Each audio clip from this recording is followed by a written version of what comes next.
আজকে গত সরকারের মনোনীত রাষ্ট্রপতি এখানে বক্তব্য রেখেছেন। সেই রাষ্ট্রপতির ধন্যবাদ নিয়ে আজকে আমাদের বক্তব্য। রাষ্ট্রপতি শহীদ রাষ্ট্রপতি জিয়াউর রহমান সম্বন্ধে স্মরণ করেছেন। স্বাধীনতার যুদ্ধ স্বাধীনতার স্থপতি হিসাবে, স্বাধীনতার ঘোষক হিসাবে স্মরণ করেছেন আমাদের নেত্রী, দেশনেত্রী বেগম খালেদা জিয়াকে। আপোষহীনভাবে তিনি লড়েছিলেন, স্মরণ করেছেন এবং 24 আন্দোলনকে স্মরণ করেছেন।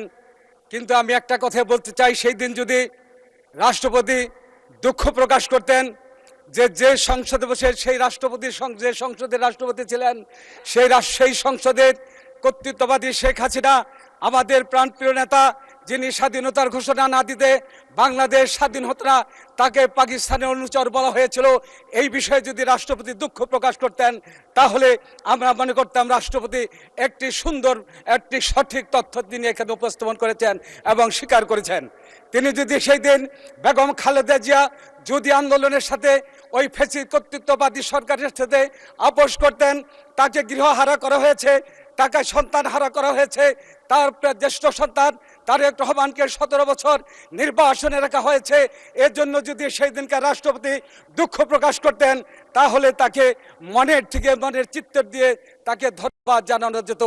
আর যদি সেই 86 সালে নির্বাচনে যারা সেই শেখ হাসিনার সাথে, ওই যে শেখ হাসিনা চট্টগ্রামে বলেছিলেন যে এরশাদের সাথে যারা জাতীয় নির্বাচনে যাবে তারা জাতীয় বেঈমান হবে, সেই দিন যদি তারা আমাদের সামনে বসা জামাত ইসলামের সেই শেখ হাসিনার সাথে নির্বাচনে যাওয়া নিয়ে যদি দুঃখ প্রকাশ করতেন তাহলে তাকে আজকে আমি এখানে অভিনন্দন জানাতে পারতাম, আমরা তাকে ধন্যবাদ জানাতে পারতাম।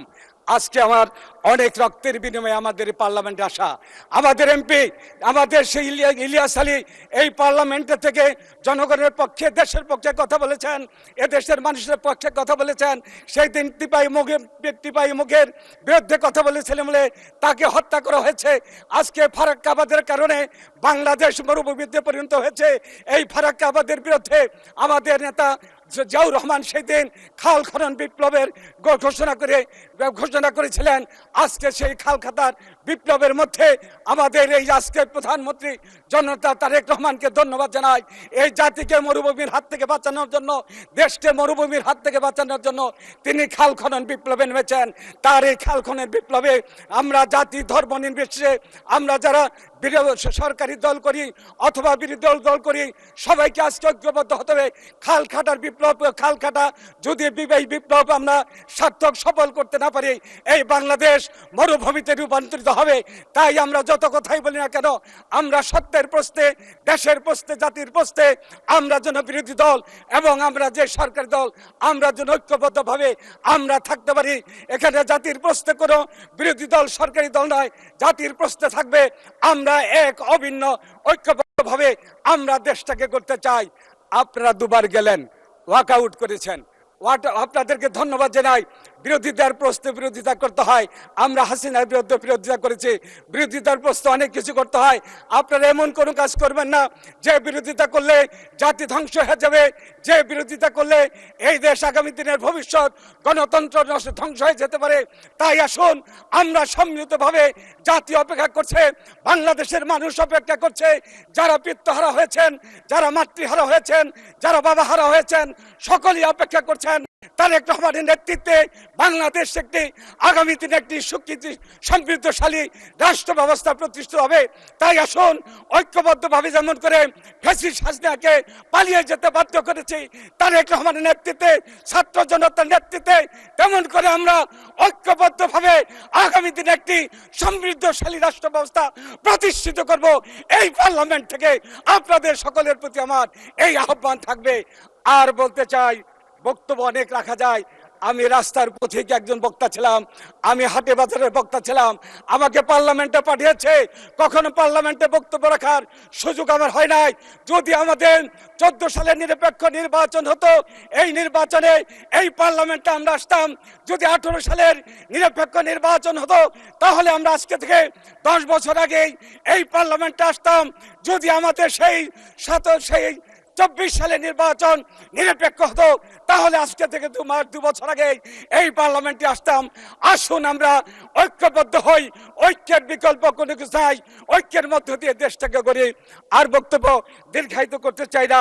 আমাকে পাঠিয়েছেন আমাদের জনগণ, জননেতা তারেক রহমান আমাকে নমিনেশন দিয়েছিলেন। আমার তার প্রতি শ্রদ্ধাকে আমাদের লৌহজং টঙ্গীরবাসী আমাকে নির্বাচিত করে পার্লামেন্টে পাঠিয়েছেন। আমরা অতীতে শুনেছি বাংলাদেশ মধ্যমায়ের রাষ্ট্র হয়েছে, অতীতে শুনেছি বাংলাদেশ সিঙ্গাপুরে আদালতে পরিণত হয়েছে। এবার নির্বাচনে গিয়ে দেখেছি বাংলাদেশে কোথাও কোনো কাজ হয় নাই। খালেদা জিয়ার আমলে যে রাস্তা হয়েছে, খালেদা জিয়ার আমলে যে আমাদের রাস্তা সেতু ছিল সেগুলি আছে। দেশের অবস্থা ভালো না, তাই আমি আমার জনগণের পক্ষে থেকে কথা বলতে চাই। আমি ভোটারদের কাছে গিয়েছি, ভোটাররা আমাদের বিক্রমপুরে অর্থাৎ আমাদের সেই ঢাকা খুলনা পর্যন্ত এক্সপ্রেসওয়েতে একটি আধুনিক সম্মত একটি মেডিকেল কলেজ চায়। মাননীয় প্রধানমন্ত্রীর দৃষ্টি আকর্ষণ করে বলছি, এটা জনগণের দাবি, এটা শুধু আমাদের বিক্রমপুরের দাবি না, সারা দক্ষিণবঙ্গের মানুষের দাবি। একটি আমাদের আধুনিক বিশ্ববিদ্যালয় আপনার নেতৃত্বে, আপনার মাধ্যমে প্রতিষ্ঠিত হবে। আর আমার নিজ গ্রাম অর্থাৎ আমার ইউনিয়নে আজকে 50 বছর আগে FWT অর্থাৎ ফ্যামিলি ওয়েলফেয়ার সেন্টার প্রতিষ্ঠিত হয়েছিল, সেটা ধ্বংসের মুখোমুখি। সেখানে ডাক্তার কখনো যায়, ডাক্তার কখনো যায় না। আমাদের উপজেলা থেকে অনেক দূরে আমাদের চিকিৎসা সেবা কেন্দ্র, আমাদের সেই গাউদিয়া ইউনিয়ন ওয়েলফেয়ার সেন্টারটিকে নতুন আধুনিক করে একটি ভবন নির্মাণ করা হোক। আমাদের টঙ্গীবাড়ির দিঘিরপাড় এলাকায় একটি হাসপাতাল আছে, চিকিৎসা কেন্দ্র আছে, সেটাকে একটি আধুনিক মডেল আকারে এই আমাদের দিঘিরপাড়ের চিকিৎসা কেন্দ্রটিকে স্থাপন করা হোক, ডাক্তার দেওয়া হোক।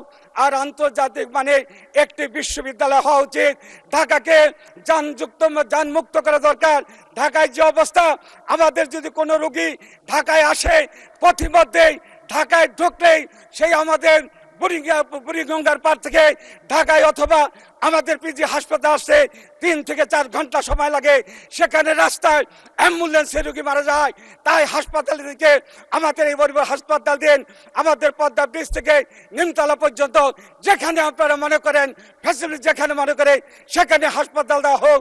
আর এই এলাকায় একটি আধুনিক, বর্তমানে আমার বাড়ি যেখানে অবস্থান করছে সেই লৌহজং থেকে পদ্মার দূরত্ব ছিল 10 কিলোমিটার। আজকে সেই পদ্মার সর্বনাশা পদ্মা, কীর্তিনাশা পদ্মা অনেক বাড়িঘর ভেঙে ফেলেছে, অনেক স্কুল কলেজ মসজিদ মাদ্রাসা অনেক ইউনিয়ন ভেঙে আজকে ভাঙন নদীর কূলে আমরা অবস্থান করছি। আমরা আপনার মাধ্যমে মাননীয় প্রধানমন্ত্রী, আপনার মাধ্যমে আমরা সেখানে একটি স্থায়ী বেড়িবাঁধ নির্মাণ করতে চাই। আর যদি স্থায়ী বেড়িবাঁধ নির্মাণ করতে ব্যর্থ হয়, তাহলে দ্রুত সিসি ব্লকের মাধ্যমে একটি বাঁধ নির্মাণ করা হোক স্থায়ীভাবে। আমাদের বিক্রমপুরকে বাঁচাতে হবে। মাননীয় আমাদের প্রধানমন্ত্রী আপনার দৃষ্টি আকর্ষণ করে বলছি, আর একটা কথা বলছি, শামসুল ইসলাম সাহেব এবং গশ্বরচন্দ্র রায়ের নেতৃত্বে বেগম খালেদা জিয়া ঢাকার সেই কেরানীগঞ্জ থেকে টঙ্গীবাড়ি পর্যন্ত রাস্তা দিয়েছিলেন। আজকে বিক্রমপুর বিএনপির ঘাঁটি বলে এই ফ্যাসিস্ট শেখ হাসিনা আমাদের মোল্লাবাজার ব্রিজটি করতে দেন নাই। ওই ব্রিজটি জরুরি সমাপ্ত করতে হবে। এ কারণে হয়তোবা আর দোয়ানি কাজ করলে, একটা প্লেন বসালেই ওই ব্রিজটি যোগাযোগ ব্যবস্থা, আমরা সেই টঙ্গীবাড়ি যেতে 30 মিনিট সময় লাগবে ঢাকা থেকে। এতে করে আমাদের যানজট মুক্ত হবে। আমাদের আরেকটি আছে, আমাদের সেই মুক্তারপুর ব্রিজ, আমাদের মাওয়া ব্রিজ থেকে শুরু করে মুক্তারপুর পর্যন্ত একটি 2 লাইন বিশিষ্ট রাস্তা নির্মাণের প্রতি আপনাদের প্রতি আমার অনুরোধ। আপনার মধ্য দিয়ে স্বাস্থ্যমন্ত্রীর প্রতি আমার অনুরোধ থাকবে, দ্রুত এই রাস্তাটি করা হোক।